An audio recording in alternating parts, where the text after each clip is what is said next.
I ask the question the way I ask the question because I mean it this way. I'm not trying to play it politically. I'm taking a look at what's happening with China and this financial implosion that's kind of taking place, and it is. It's a financial implosion. It is. You have Evergrande, this massive real estate concern going under. There's something else called Country Garden. Evergrande lost $81 billion in 2 years, and American companies actually invested in this insanity. And it's because China had the wrong approach and how to grow its economy. This group Country Garden doing the same, and that is having a ripple effect all around the globe. So, by the way, have the lockdowns of China because of COVID, and of course the recession in Europe means less things are being bought from China, means more and more ripple effect. Well, I can see how that's screwing with the economy, but now I've got Joe Biden saying he was negotiating directly with the drug companies to lower the prices of prescription drugs. Well, if we're lowering those prices, does that mean less innovation? Is that screwing with the economy? And when you take a look at the jobs numbers, how come they're always revising down and nothing's going the way we are told? Who's screwing with this economy? That's the question. Guys, welcome to the show. Presented by AmericansForProsperity.org. Americans for Prosperity, Economic Liberty, Free Speech. That is the name of the game. That's where it's at right there. It's not that I want my economy screwed with. It's that I need to know who's doing it so I can figure out, and we can figure out how to act with it. That's what it's about. Who is actually messing with this economy? Tony Katz. That's my name, in case I didn't introduce myself. Tony Katz. I do a radio show called Tony Katz Today. You may have seen pictures. Dr. Matt Will joins us, economist at the University of Indianapolis. And I am spending a lot of time talking about this economy, Dr. Matt Will. I'm spending a lot of time seeing what it is that gets said by this administration when people like Karine Jean-Pierre, the White House press secretary, want to tell me things like this. Obviously, the president travels across the country pretty regularly to talk about how he's investing in America, how he's lowering costs for Americans. That is one of the, as he speaks about Bidenomics, lowering costs for Americans is clearly one of his top priorities. So you'll continue to hear from the president about this particular issue and other ways that Bidenomics is working for American families and the economy as well. Bidenomics, working for American families, working for Americans, building this economy from the middle out, right? That's always it. He's paraphrasing, he's cribbing Silicon Valley there, the show, doing things from the middle out. But this conversation about drug prices and how he's going to now negotiate, Dr. Matt Will, economist at the University of Indianapolis, with these drug companies, specifically 5 of the 10 drugs he mentioned are diabetes-based drugs, type 2 diabetes-based drugs, insulin things, and other things for blood sugars. Isn't that, and I believe this is how you see it if I understand your work, isn't that going to be not helping the average American, but in the long run hurting them greatly? Tony, let me change the phrasing. I don't like what you said. You said it's negotiating. He's not negotiating. It's called price fixing. When one entity has dominant purchasing power, when one entity like the federal government can step in and mandate the price of anything, that is called price fixing. It's illegal. If any other company did it, Tony, people would be thrown in jail. But the government is doing, and they can get away with it. And let me tell you this. He is making a false statement. So he's going to mandate price fix the price of insulin and other products. The problem isn't that. There is a problem in the drug market, Tony. It's called insulin rebates, and we should get into it. And CVS Caremark is a major culprit of this. But all they're doing is they're going to fix the prices. Now, Tony, what's the consequence of that? The consequence of fixing prices is to reduce the amount of money that a company like Lilly can invest. It cost approximately $2.3 billion, Tony, $2.3 billion to make a new drug. So we're going to say to these pharmaceutical companies, I'm sorry, you can't make any more drugs because you can't make a profit on it. You can't recover your $2.3 billion. Tony, Lilly's 2 top drugs, Trulicity, is a drug for insulin. Verzania is a drug for breast cancer. So what? We should say, I'm sorry, don't do any more research on insulin, on diabetes, or breast cancer? And we should note, if we're talking about Eli Lilly specifically, which is something near and dear to us because we're both in the Indianapolis area, this is a stock price that went from about 140, 150 when Dave Ricks, the CEO, took over, to a stock price that when I last looked, full disclosure, I don't own any Lilly stock, over $500 a share. They have had absolutely monumental and massive growth over the years, and it is the stockholder, the people just like you and me, who have benefited from that. Even in these turbulent times, the price has done extremely well compared to the rest of the marketplace. Your argument is Lilly could be one of those people negatively impacted, specifically the people who own stock in Lilly, because of these moves that are made possible by the Inflation Reduction Act. No, forget about the shareholders. And let me be full disclosure. I own shares of Eli Lilly, and I benefited from that price increase. But the price is going up because the market, you and me and every investor, thinks it's a good company. And they are a good company. They're a great company. But Tony, that is not as a result of high drug prices. Let me give you one piece of information. Eli Lilly, their return on assets, that's the amount of profit they make on every dollar they invest, Tony, is only 13.2%. That's pretty good. But 13.2% over 4 years, that's the average over 4 years, Tony. That's not a ton of money. It's good. It shows that they're a well-managed company and they're profitable, but that's not gouging. Tony, this is absurd. The gouging is coming from what we call CVS Caremark and what they call insulin rebates. They fixed the price, not Lilly. Lilly actually announced earlier this year that they're going to cap at $35 the cost for uninsured people who need insulin. That's pretty impressive. So this is a company that's not gouging consumers. They don't need President Biden walking in and fixing their prices, because that's just going to harm people who have breast cancer, who need further medications developed in the future. But the argument that gets made, and I don't think you'll find many Americans who disagree with this baseline conversation, sir. Talking to Dr. Matt Will, economist at the University of Indianapolis, man, this stuff costs a lot. That you're not going to find people who disagree with that conversation. This stuff costs a lot. It costs less in other parts of the world. How can we make it cost less? The argument that I put forward regarding development, that you're putting forward regarding incentive to develop, well, these products are being sold in other places around the globe and people are paying less for them. So Americans do say, what's the deal here? Why are we the only ones getting hosed? Well, okay, Tony, there's two parts to this. Let's talk about the hosing part in a moment. But I want to focus on something that people don't understand. And you always say it's okay to get into the weeds. So I'm going to get into the weeds.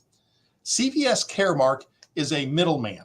So when Lilly sells insulin through your local pharmacy, they go through this middleman. This middleman has a system that requires Lilly to give them a rebate. If you want to get on their list of approved drugs, so if your employer, Tony, if they want to offer Lilly drugs, Lilly must agree to do a kickback, a rebate to the middleman in order to get on their list. That requires that Lilly offer at a higher price so they can pay this rebate back to the middleman. That is where the price is coming in. Lilly has begged the government for relief so they don't have to go through a middleman, so they can sell you drugs directly and not go through this. If you want to get on the list, you are held hostage by this middleman. That is price fixing, and the Medicare program that Biden is producing is even more price fixing. We're all getting hosed, Tony, but it's by the people that are fixing the prices. It's not by the pharmaceutical manufacturers. That is not. They're only making a 13.2% return on their assets, Tony. But of course, they're the ones who take the hit. Big pharma, big oil, big this, big. It's when Andrew Breitbart first started his websites back in the day, it was to be a play on all of those things. That's why it was big journalism and big government and all that other stuff. So the issue here is what you describe as price fixing. At what moment do the companies in question turn to the Biden administration, to whom they've all donated to, and say, you realize what you're about to do to the country, right? You realize how bad this is going to get? Or is that the plan to then move forward towards a socialized medicine regime? Well, Tony, I think the pharmaceutical companies have made a big political mistake. You got to remember, way back when they were developing Obamacare, they were all in. They thought this is the lesser of two evils. So they put their money on Obamacare and they got burned.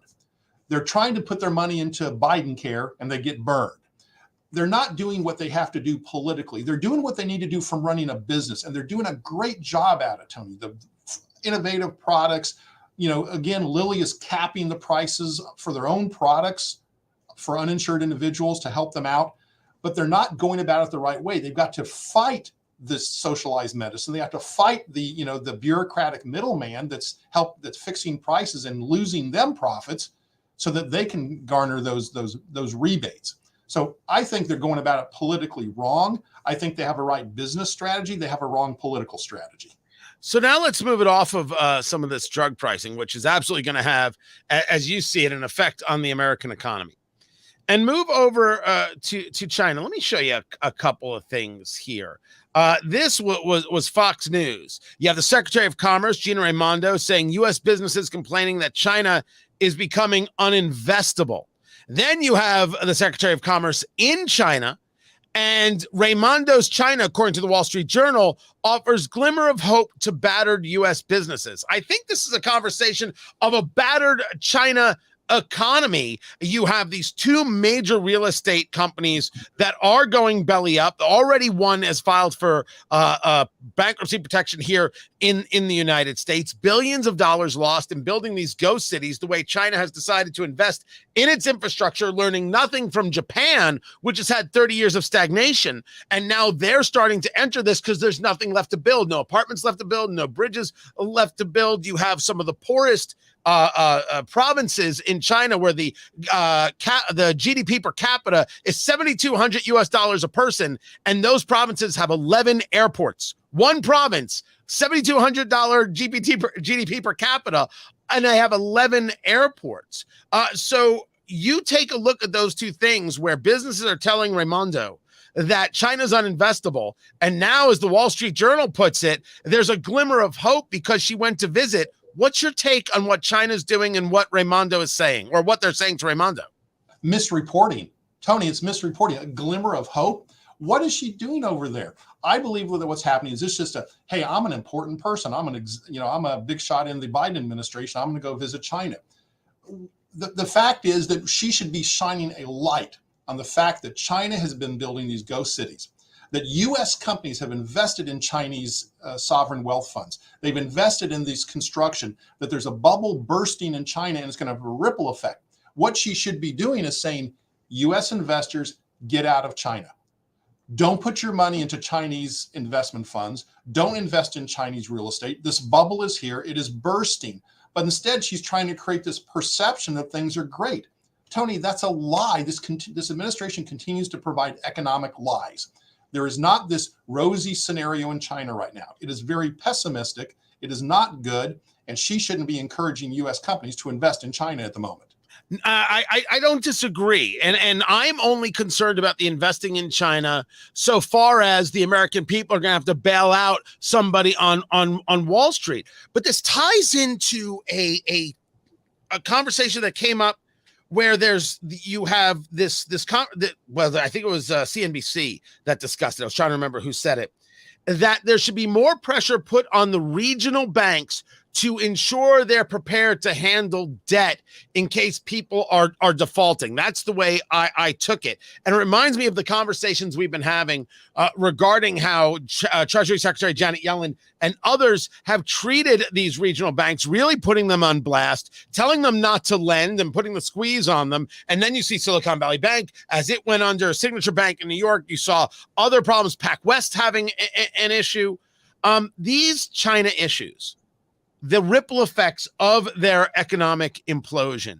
Does this get down to the regional bank level? Will average Americans start feeling it from the bank level, or will they start feeling it from those people who decided to invest in China knowing it was risky, have just cost them in their 401k level? Both, Tony. And the reason is because individuals are invested in China, whether they know it or not. And so, yes, when the Chinese investments go under, like Evergrande, when this ripples through your 401k, when it ripples through the assets the bank owns. Remember, people have assets in banks. They have investments in banks, and those banks indirectly own China. And so that's what is going to happen to the regional banks. They will be harmed just like the rest of the world will be harmed when the second biggest economy in the world starts going down. And I'm sorry to say, regional banks will be impacted just like everybody else. Act that they are going to get. Is that going to be seen in merging? Is that going to be seen in collapsing? Is that going to be seen in bailouts that come from whatever Janet Yellen, if she has some personal connection, decides to bail them out? So some people will be okay and some people won't.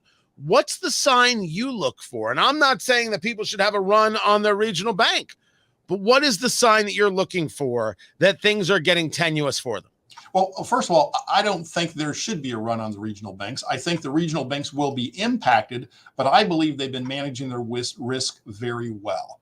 And I said it again, we have investments in China you don't even realize. It's in every investment you have. It's in your national bank. It's in your regional bank.